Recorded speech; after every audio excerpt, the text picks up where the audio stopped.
Good afternoon. It's Thursday, the 4th of May, 2017, just after 1 o'clock. Welcome to UK Column News. I'm your host, Brian Gerrish. With me in the studio, Mike Robinson. And we are delighted to have David Ellis with us on live video Skype link. Of course, David is Strategic Defence Initiatives. Well, what an interesting day, because the beginning of the morning, we were waiting for the announcement. Yes. So a bit spectacular, Brian, in a sense, because what seems to have happened is that there was a directive went out at 3 o'clock in the morning to all the palace staff saying you've got to be in London for this massive announcement. Of course, the speculation went wild as to what it might be. Was somebody dying? Perhaps somebody was going to abdicate. Well, it turns out that it was that Prince Philip is going to retire from his public duties. We have titled this Good Riddance because I'm not entirely certain what he did other than cause offence to many people over the years. Well, we could do a whole programme on Prince Philip, I think, and his connections through to some very interesting families in Germany, but we'll save that for another day. But your point is correct. So we have a 3 o'clock in the morning meeting, the middle of the night is the correct way to describe this, in order to announce this on polling day. Could it not have waited till tomorrow? I think this is some form of operation to see how the public reacted, and I think it's a stepping stone towards abdication. So we've got the nation in turmoil at the very stage that an election is called. Something is going on behind the scenes here. So let's just look at some of the media coverage. This was The Independent this morning. The Sun mistakenly reports Prince Philip is dead. So the Sun this morning, the first thing they had out was a report saying that Prince Philip is dead. Well, The Independent thinks that's a mistake. That's not fake news. It's not someone not checking their sources properly. That is a mistake. How does that work? Well, because there's two sets of rules. There's rules for people properly reporting what's happening, and there's special rules for the mainstream media. Of course, full fact, under the full fact rules, a mistake like this would certainly be fake news. Right. Okay, well, let's look at what else was said. What would happen if the Queen abdicates? Speculation over monarch stepping down after Buckingham Palace calls emergency meeting. And that was in the Mirror. And then the Express saying, what will happen if the Queen abdicates? Will Prince Charles or will become king?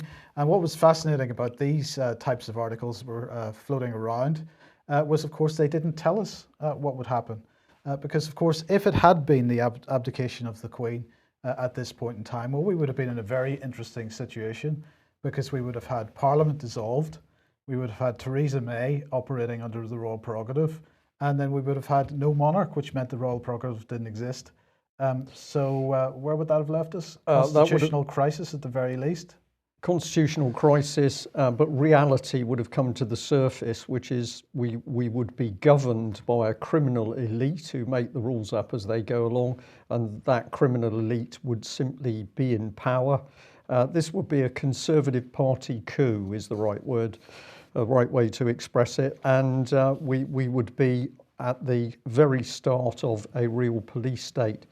Perhaps we could bring David in here. This is, the implications of this are truly horrible. I think this is an operation to more than drift in. This is a bit of a gale coming in, get people used to the idea that the Queen is going to be stepping down, and presumably it will be Dark Lord Prince Charles who'll be taking the throne. Well, you've got to, I mean, one thing's for clear, you've got to see this is a whole lot of spin going on here. You know, this is spin, spin, spin. Where's the reality? What's really going on?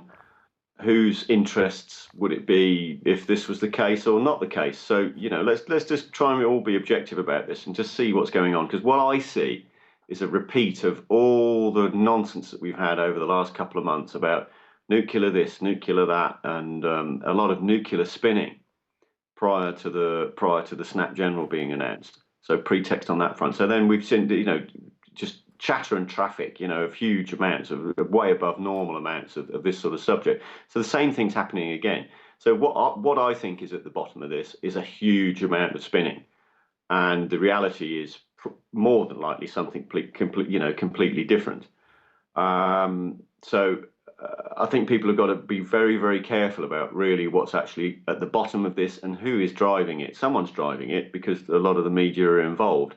So it's certainly not,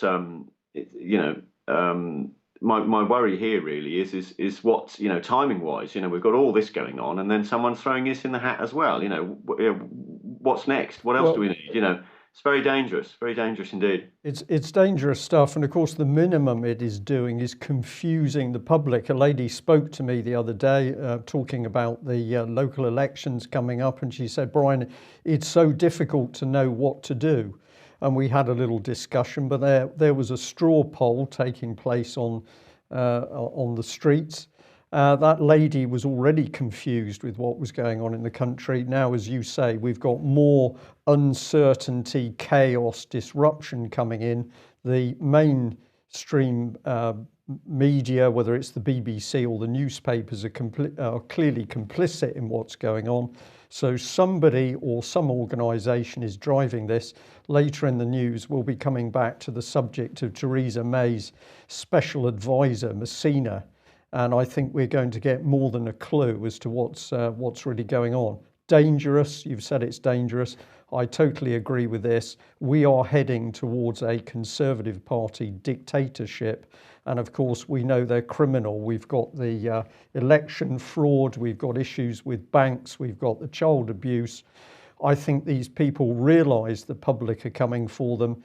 And what are they doing? They're putting up a smokescreen, hoping to get May re-elected with a bigger majority. And then we're in a police state. Very dangerous. Well, of course, now that Prince Philip has retired, Brian, I presume he's coming off the civil list and will get the state pension. What a wonderful thought that would be. What a wonderful thought that would be. Perhaps we could get him into sheltered accommodation of the standard that other people in this country have to endure. And perhaps we could put him on the same monthly income. In fact, maybe we could get him under one of the state's care programs, because that ought to solve the problem fairly quickly. Well, that's exactly right. Today, this man, Sir Andrew Dilnot, has suggested that pensioners shouldn't rule out continuing to pay national insurance contributions until the day they die in order to close the social care gap. Now, I wonder what kind of social care problems that Prince Philip is going to have. Well, I think he's going to be given the highest form of care because the money, of course, is going to come straight out of the public purse. Right. We've got another Sir here, Sir Andrew Dilnot. Don't know what he's raking in, but I'm going to assume he's living on more than £200 a week.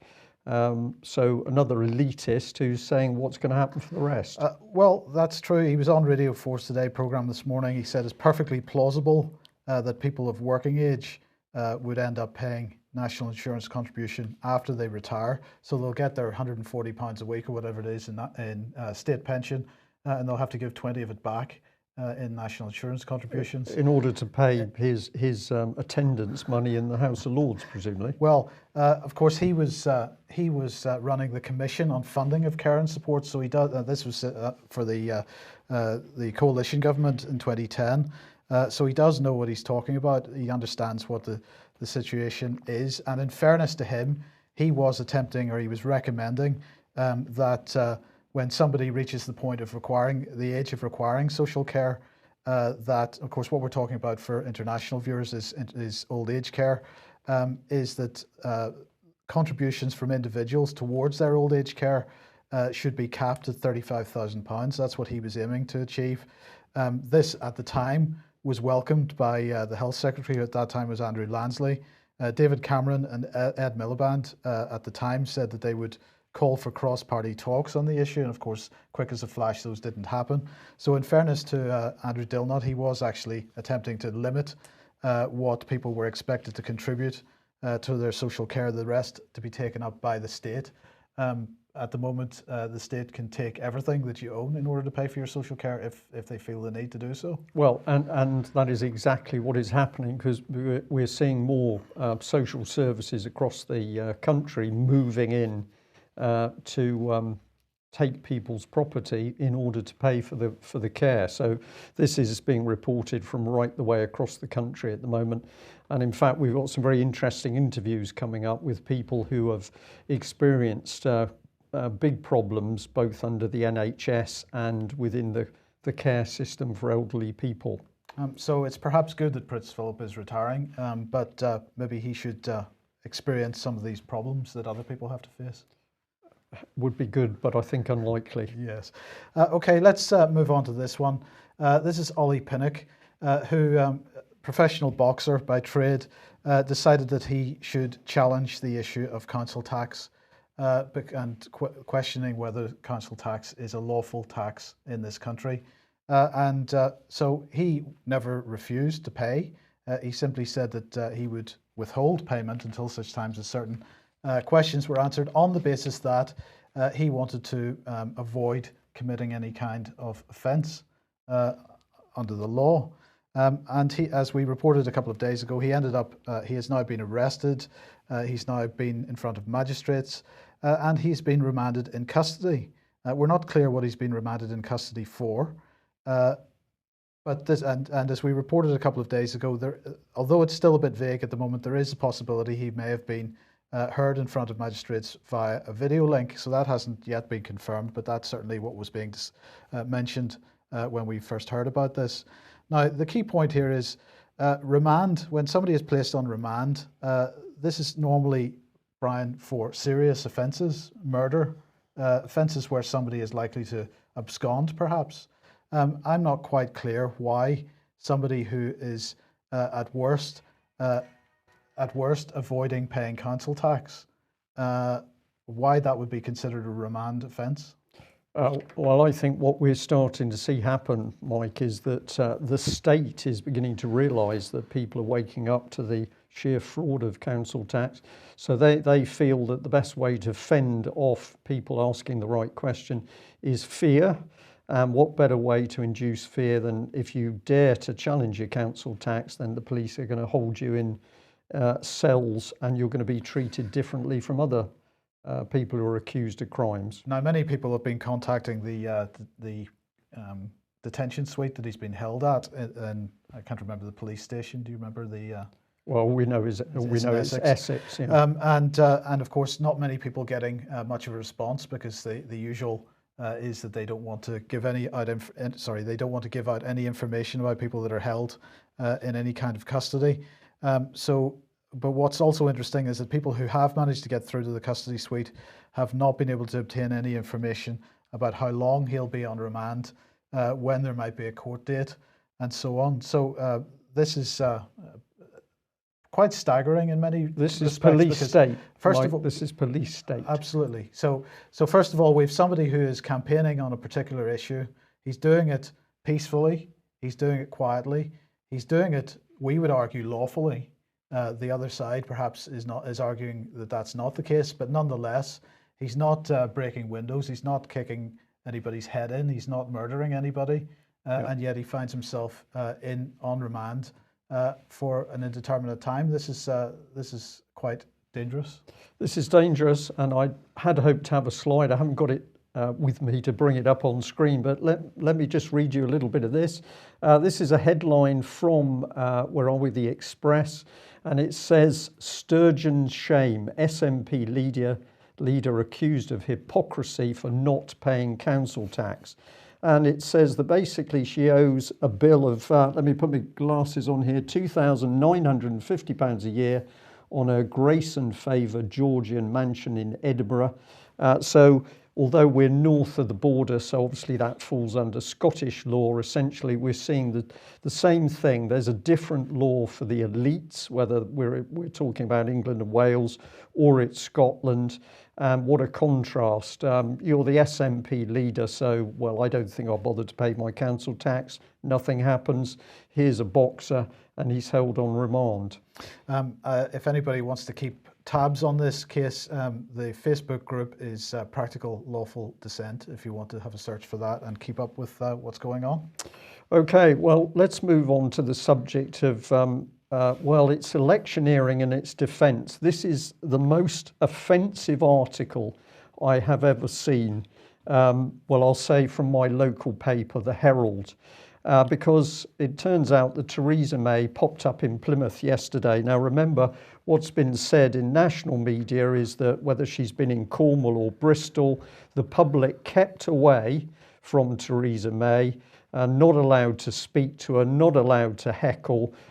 Reporters kept away from the main melee of all the Conservative hype around her. She turns up in Plymouth. Now, Plymouth is a key military town, a big dockyard, and the picture on the left is the one that caught my attention, because this is Johnny Mercer, Conservative MP, has taken Theresa May to meet some Royal Marines at home, and I just thought, this is unbelievable cynicism.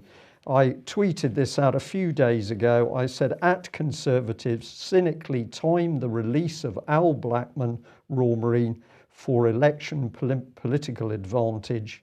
In the background, Theresa May still cutting the Royal Marines and the British military. So they let him out. They knew this election was coming up, Mike.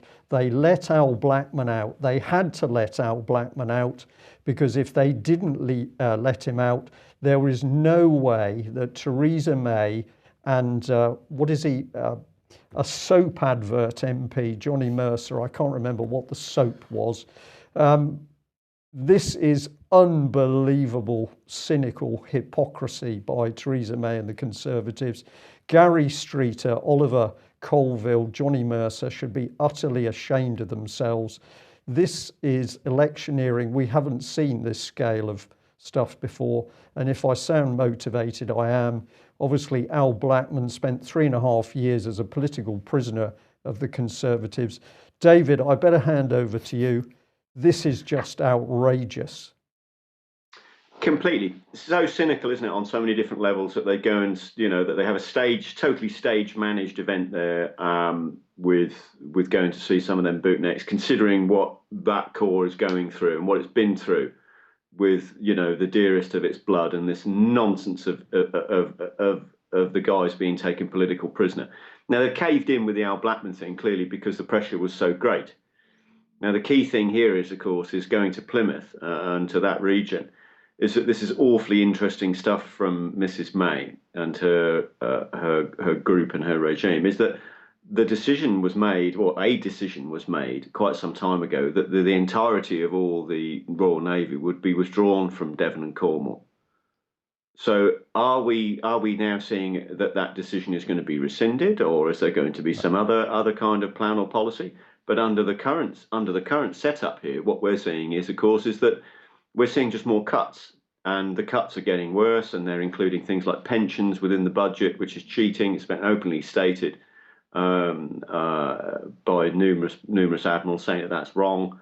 So, what the reality here is, of course, is that they daren't really talk about what's actually going on in defence, because it would cost Theresa May the general election. Because what's happening is that we're continuing along the EU military unification pathway, but they just daren't talk about it. They can't talk about it because the public whiplash would be immense, utterly immense, to know that Brexit wasn't Brexit for the armed services. Brexit's only for some sort of charade that she's cooked up for the rest of us, but actually the heart of our nation is being left in the EU. So what kind of a deal is that?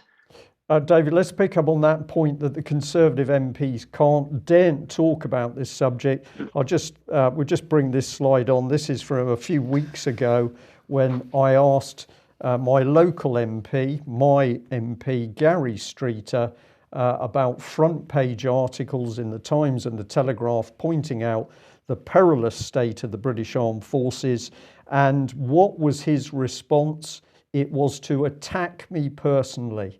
And of course you say, well, what's the matter with this man? Well, what the problem was, I think we're now seeing Gary Streeter, Johnny Mercer, Oliver Colville simply could not talk about this issue, because they knew full well that the Conservative policy was massive defence cuts. And of course, you've raised the issue of what the impact is of those cuts on procurement and pressure on defence industry in UK. Well, let's move on to Rolls-Royce then, and well, KPMG actually, because Rolls-Royce did a deal, as we know, several months ago now, Following serious fraud office investigation into bribery charges, they agreed to pay £671 million in penalties. Of course, this was to do with paying, well, giving a luxury car and also £1 million worth of cash donations, shall we call them, to middlemen to ensure orders in Indonesia, Russia, China, Thailand, India, and Nigeria. And of course, that came under what was called a deferred prosecution agreement, where basically they agreed to pay this fine and any prosecution was dropped. And of course, if they'd been convicted under that prosecution, they may have been excluded from international competition for public contracts and so on. So what's happening is that the Financial Reporting Council, which, as they describe themselves, the UK's independent regulator responsible for promoting high-quality corporate governance and reporting to foster investment, and they've begun an investigation into KPMG Audit PLC, and that's in relation to the audit and financial statements of Rolls-Royce Group PLC for the year ending 31st of December 2010, and also for Rolls-Royce Holdings PLC for the years ending 31st of December 2011 to 2013. What they intend to do is they're going to have an initial case examination. They're going to investigate. There's going to be a decision by their executive council about whether to issue a decision notice, and then there may be a referral to their enforcement committee and then to a tribunal. So this is not going to be a short-term process, but it's interesting that it's taking place nonetheless. KPMG said it's important that regulators acting in the public interest to review high-profile issues. We will cooperate fully with their investigation and so on. So any thoughts? Well, I think that this is ideal material to speed up the collapse of the key defence industry companies in UK, because we've got Rolls-Royce and we've got British Aerospace. We've got Trump, who said that he's going to be pouring billions more dollars into the American defence industry. And I think, David, we need to come back to you here, because you predicted that what we're going to see is the Americans wiping out what remains of the British defence industry. The Europeans will take the rest, and then we're left with Britain simply hollowed out. We can't produce cars, boats, or ships. We can't hardly produce steel. We haven't got a defence industry. Well, we haven't got much at all, have we? Let's be frank. You know, we're left with a mere shadow of what we used to have 50, 60 years ago. So, you know, this policy that's been adopted by these rather naive party representatives all these years. I'm not going to call them MPs, party representatives. You know, just not seeing the wood for the trees. But what's going to happen clearly here at the moment we get through this, you know, this damn general election, is that Trump is going to generate a huge amount of money, or is going to request a huge amount of money is generated from the Fed, and increase his defence spending substantially. So as we're seeing calls for increased defence spending in the EU zone, we're also seeing that in the US. So what will happen is that some of that money is going to stick somewhere, and I've said this many times, it'll stick somewhere. I mean, it could be Lockheed for the sake of argument with you, but it could be Northrop Grumman, whatever, you know, something of that nature, and it's going to stick in there. And what's going to happen is that BAE and also Rolls-Royce, because the two sort of go hand in glove, are going to get bought up, and they're going to get bought up with the money that Trump has just initiated. He's just, you know, manufactured the money via the Fed. So there's hundreds and hundreds of billions of dollars are going to be generated. So it's simply not fair to say the Americans are going to take BAE or Rolls-Royce. You know, there's a faction that are going to take control of it. It might not necessarily be Americans, but there's certainly a moneyed. There's a money is not really. It doesn't recognise countries and religion and so forth. It just is what it is. But this is the likelihood of what's going to happen with all that money, because BAE and Rolls are currently really cheap because they don't have a lot on their order books, because of this unification process that we've been going through for decades in the UK without anybody talking about it. And it's known as defence cuts, but it's not. It's a unification process of the military where they wanted to blend the policy, blend the budgets, and blend everything so that there would be single point purchase control from Brussels for capital budgets, procurement budgets. So they want procurement control. So they want control of the industries as well. So it all goes hand in glove. It's going to be one big thing. It's going to be a big conglomerate. It's not. I'm finding myself sort of laughing, but it isn't a laughing matter, because what it means for this country is really we're just sort of teetering on the cusp at this point in this general election of whether we continue to be a country or not. Yeah. Well, I think that's right. And just to reinforce that, then Jens Stoltenberg was speaking yesterday, and he was commenting on EU defence cooperation defence cooperation between the EU and NATO. He says that this is now the norm, not the exception. He was talking to the European Parliament's Foreign Affairs Committee and Subcommittee on Security and Defence, and he said a strong European defence contributed to fair burden sharing. And again, David will just reiterate once again that, of course, many European countries also members of NATO. So this isn't about Jens Stoltenberg having discussions with individual NATO member states. This is Jens Stoltenberg having discussions with the European Parliament and NATO recognizing the European Union as being a separate military entity from any of the NATO member states. And that is an important thing. He was also talking about the agenda of the upcoming May summit in Brussels. This is happening in about 3 weeks, 25th of May, and it's going to be attended by Turkish President Erdogan. Also, Trump is expected to be there, and he said that they're going to be dealing with terrorists, apparently. The importance of transatlantic relations as well as burden sharing would be the main topics on the agenda, and he said that the summit would be hosting Donald Trump for the first time, and again, we've mentioned this many times now since the 2015 conference of the European Defence Agency. He said that civilian and military measures should be taken together in the fight against terrorism. So again, we see this pressure from NATO to push for the merger of civilian and military structures. And where does that take us? Police state. It's very simple. It's very so. David, what are your thoughts on this? Yeah, well, as I've said, NATO's arrangement is a group of sovereign countries that are in a collective. Now, EU military unification and EU military union is a very different arrangement. It's nothing like that. It's taking all that, unifying it, and putting it into one single point control from Brussels in an absolute fashion, and an all-in fashion. Nuclear weapons, the lot, all the Maston, our Land Rovers, anybody that's left in our services, all gets unified into that one force. So the whole arrangement here with Stoltenberg saying about more and more cooperation, it's a slow drift. It's a slow, steady drift, consistent message coming out that this is all okay, this is fine, it's not a problem, nobody needs to worry. It's awfully nice, isn't it? It's lovely. We're all getting on so well, and they're kissing each other and all the rest of it. This is so nobody gets spooked that actually what's happening is that the military, our country's military, is going to go into another state. It's as simple as that. And NATO could technically be, I could argue, that it was a bus in order to bus it all in and drop it off in Brussels. So that's the situation. And it's something that drastically needs to be debated. It needs to be aired, it needs to be scrutinised, it needs to be evaluated. But we come back to this problem that, of course, the Conservatives can't discuss this. They won't discuss it. They'll do anything to kind of quash it, control it, stop it from coming out. So we've got, the main bulk of our country, that doesn't vote. There's only a minority in the country that votes. The majority don't vote.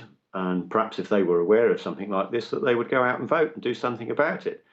But under the current system and the election campaign that we've got, which has been triggered by, obviously there's a lot of topography going on. We've got this principal issue. We've got the scandal with the banking and the money laundering that the Tories are accused of. And we've also got the election fraud that the Tories are accused of. And clearly what's happened here is that the party control, let's differentiate that between Mrs. May, she's just an actress. The party control at CCHQ saw a lead in the polls that was sufficient enough to think that they could carry a general election on the lead that they'd got. Now, they only want their vote to get out, nothing more. They don't want the rest of the population to be aware of all this, and they certainly don't want the rest of the population to go out and vote. So they're only looking at targeting their existing voters. So their system for doing that is incredibly efficient. It is very, very efficient. And they know damn well that under the current polls, if they get their vote out, they will win. And they're not interested really in anything that deviates from that narrative or that debate. So the main body of the Conservatives that think that they're doing the right thing and voting for this need to really, really sit back and have a look, and all the rest of it. The Brexit isn't Brexit. Our military's being left in. Another 5 years of Conservative regime, there won't be an NHS. The police will probably be privatised, or well and truly on the way of being privatised by that stage. And this country will be a very, very different country. And I've had a great deal of debate with local Labour voters saying that they didn't have a lot of confidence in Corbyn, and because they wanted Brexit, we're predominantly in a Brexit region here, that they would vote for May. But once we'd sort of discussed it all and we got through the stall thing, they then realised that, of course, that May isn't Brexiting. It's a complete charade. So what's got to happen here tactically is that the main body of our society has to vote somewhere else. It cannot. The UKIP vote has got to remain solid. They've got to get out and get working, otherwise nothing will happen. The Labour vote has got to really, really go for it. Otherwise, we're going to have more of the same. And, it's not in this country's interest to allow these people to carry on in the vein that they're carrying on in. Well, David, we have been talking about this issue for months and months now, and I'm going to again put this up because this section on the UK Column website on EU military EU military unification gives people a lot of information which they can take to the hustings, they can take out onto the streets and distribute if they wish, and that's what it's there for. It's not for entertainment for people to read. Please print it out and distribute it far and wide, and perhaps we can have some impact on this general election if people just distributed the timeline that we have on there, for example. Absolutely. Just get out there, get amongst them. Don't be hung up on whether someone's a Tory, a Labour, a Liberal, or a UKIP or whatever. Just get out and talk to as many people as you can, because if we can just work through this problem, let's just work the problem, not get hung up on party politics. We've just got to stop what's currently happening under May's regime. It's as simple as that. It has to be stopped, because if there isn't a halt, we won't have the scrutiny. There won't be a chance for a Labour MP to scrutinise this. It'll be done. There won't be a chance for a Liberal MP to scrutinise it, or a UKIP member or anybody else, or even, and this is the key thing, even a Tory MP that might be minded too. That's the thing. I mean, I vox pop these people, and they don't want it, but they don't know about it. They haven't been told. It's like, this is like the Pandora's box. And if the Pandora's box is opened, it's going to blow up and poison Theresa May's cabinet, well and truly. And that's what we've got to do, of course, is get the truth out amongst these people. Eye on the clock here, I think. Yes. Okay. So let's move on. Syria, the Astana talks have been taking place over the last day or so, and TASS here reporting that Russia, Iran, Turkey have reached consensus on these so-called de-escalation zones, safe zones, and of course, this is the first time that the US had sent any representation in this case. This meeting is now concluded, and they've decided that the de-escalation zones are the right way to go. They said the countries acting as guarantors for the Syrian ceasefire have reached a consensus on some memorandum provisions. The work on the document is nearing completion, and they said that the next summit will take place in a month's time in early June. In the meantime, of course, much to the disgust of many in the Western media and so on, Putin and Trump seem to be continuing to talk on a fairly, certainly much more regularly than some would like. So they've now had their third contact, their third telephone call a couple of days ago. And of course, that's what resulted in the US representation at the Astana talks. So that continues to go on. In the meantime, Trump, his threats to break up banks in the US under some 21st century Glass-Steagall legislation. The headline here saying Trump's threats to break up banks aren't scaring Wall Street yet. I would disagree with that. If you look at some of the rhetoric that's been in the financial press, both in the US and in the UK.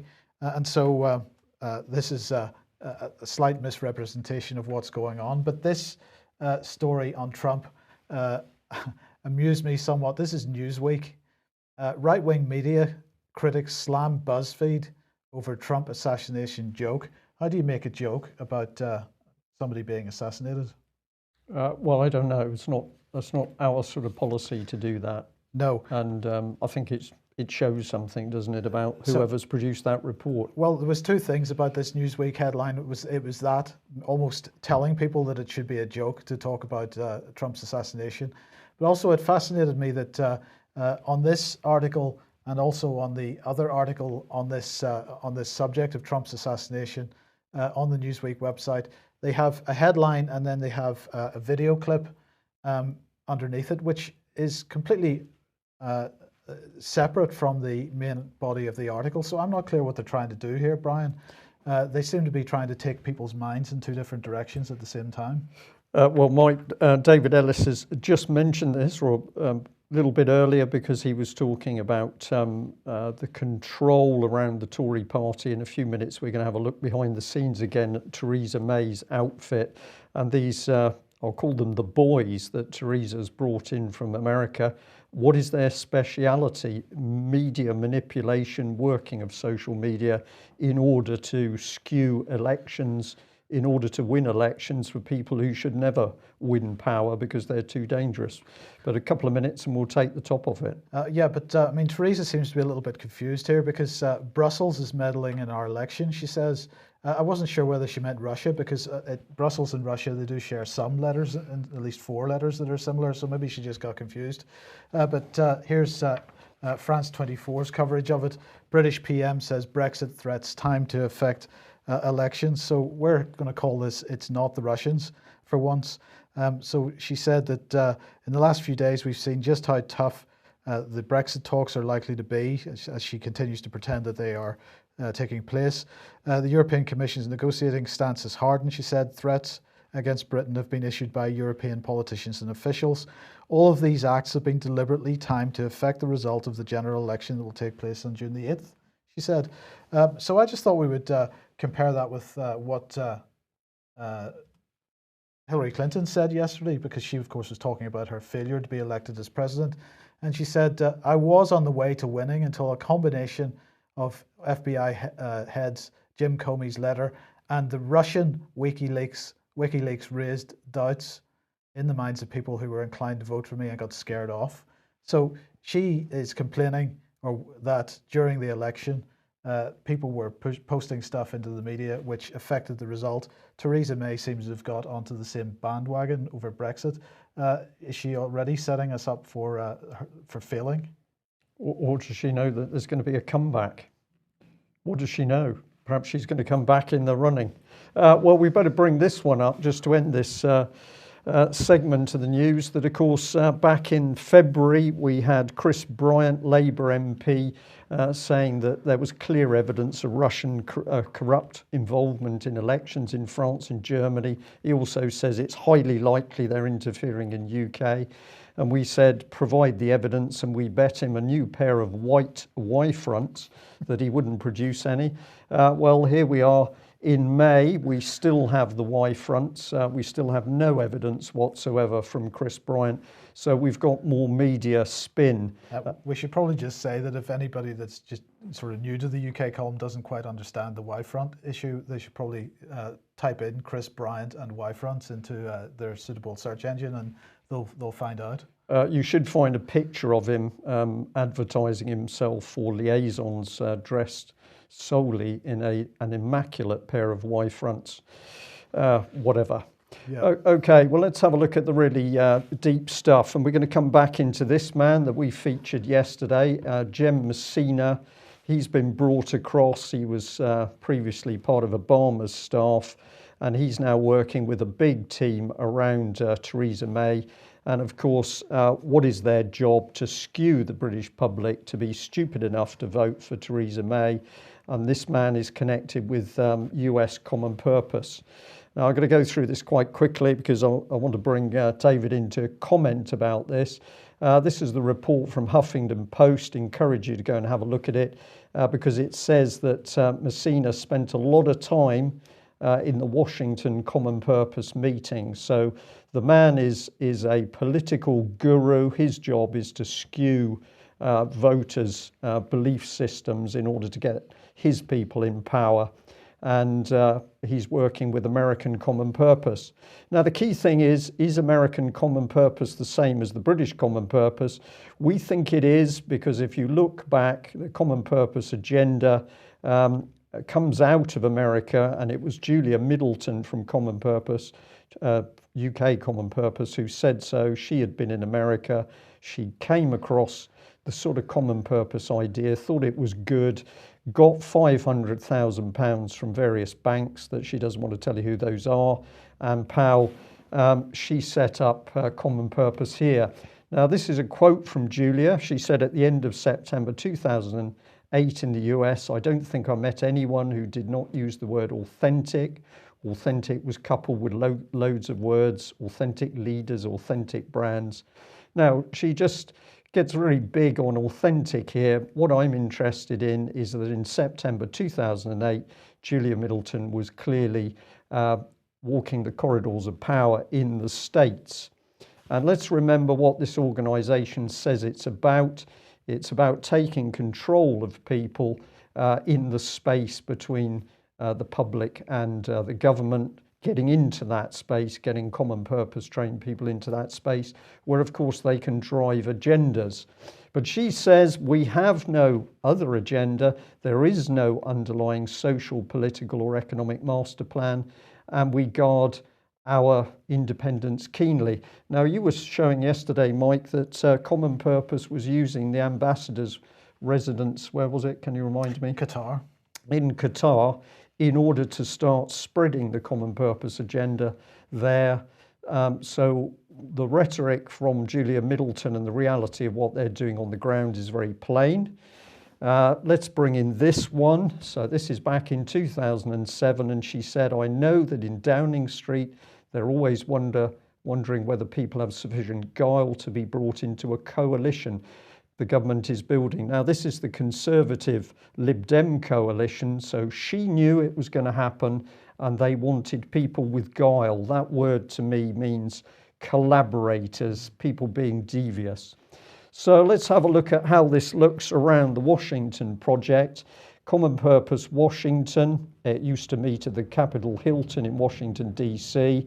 Here's the founder, an Obama aide called Eric Smith, political director Mitty Saith.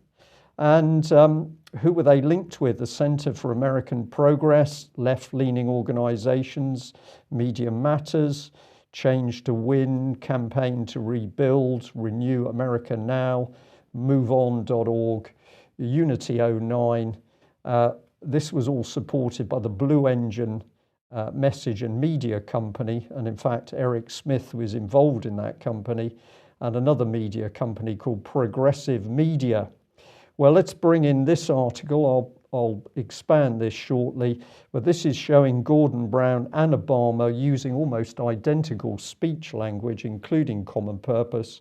And then, hey presto, we have Jim Messina, who has been Common Purpose at the heart of the Obama administration, now working directly alongside Theresa May's election outfit. But Obama left-leaning, Theresa May supposedly conservative. How does that work? I don't believe Theresa May is conservative at all. What she is more of Cameron's communitarian political agenda, and this, of course, is where big society comes from.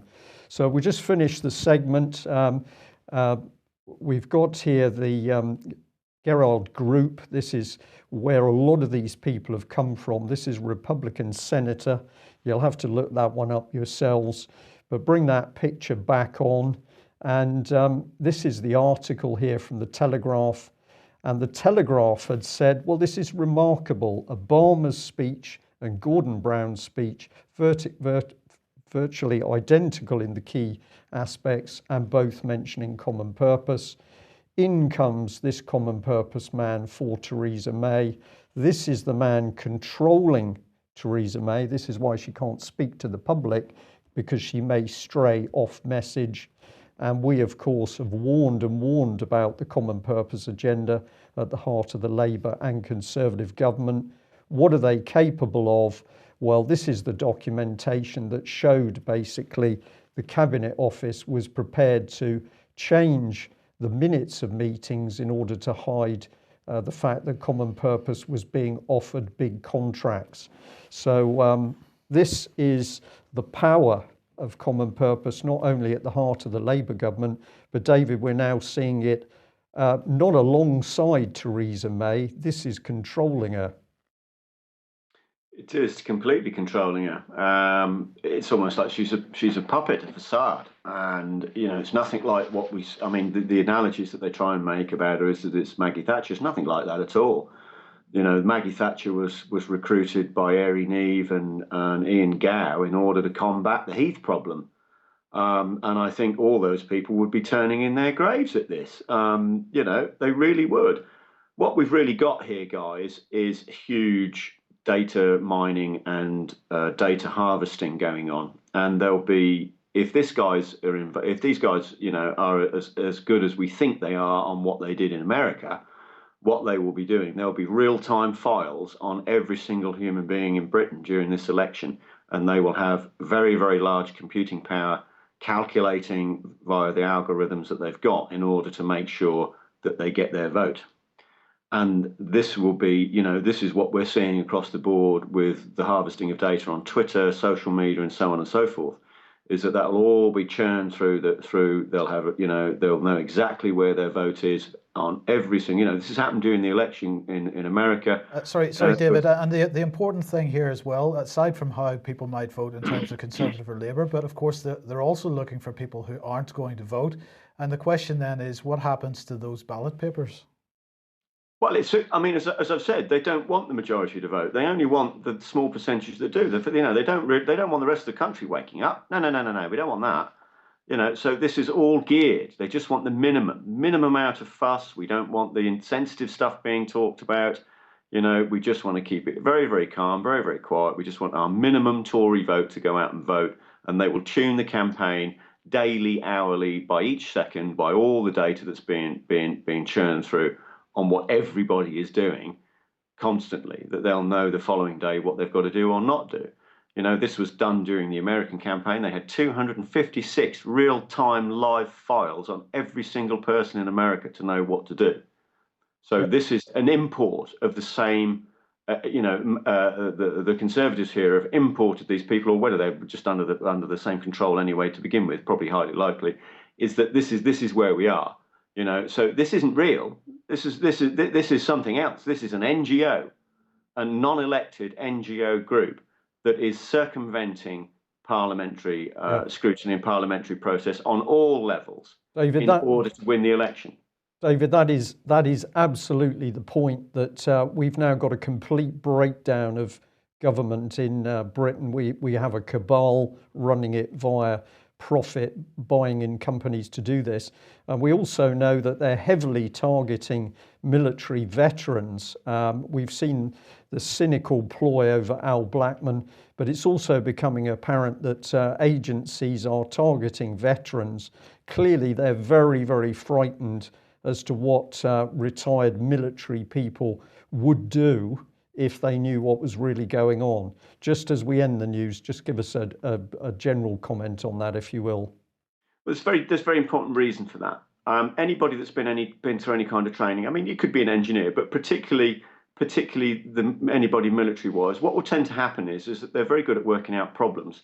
And if you present them with something, they'll sit and think through, what's happening, what's going on. They'll try and analyze it, and they'll work through a problem. And even when you challenge their reality, and their reality becomes completely busted and the actual problem becomes apparent, what tends to happen with military, particularly vets, is that they don't stall. They will carry on. Now, in most instances, somebody that hasn't gone through that won't have the mental capability to carry on the fight. And that's why the veterans are key to all this, because if they knew en masse what was going on in the country and under the government with the military, there would be a huge backlash. Huge. It is the Conservatives' Pandora's box. All you literally have to do is to get in these people's faces, mention the magic words that we're talking about EU military union, EU military unification process, open the Pandora's box in front of these Tory MPs and just watch it happen. They just won't be able to sustain this at the general election if it's aired properly. Amongst that and the NHS, there's enough ammo here for everyone to sort of come on board, and have a damn good go at this. Okay, David, thank you very much. Excellent summary. What amazing events are starting to unfold in UK. And I'll just end on the note that we know a small number of people say, well, we find the UK column very difficult to watch because the news is so depressing. Well, our response to that is we are reporting the real news. And yes, some of it is depressing, but people have to understand what's going on, because if they don't understand what's going on, they can't fight what's going on. And of course, if you're worried about it being a bit dark and a bit depressing, then the rule is that action conquers fear. So don't just watch the programme, go away armed with the information to take action. And David Ellis has given you a big pointer there. There are key subjects. It may be the military, if that's your scene, or the NHS. Get these subjects in front of the candidates and challenge them. 7:30 tonight, Ian Crane is in the studio with the Crane Report. He will be speaking to Max Egan, and at 9 p.m. On the live stream, Ian Crane will have Fracking Nightmare, and we'll repeat this news programme in between. Excellent. Thank you for joining us, David. Thank you to our audience. We will be back at the same time tomorrow. Bye-bye. Bye-bye.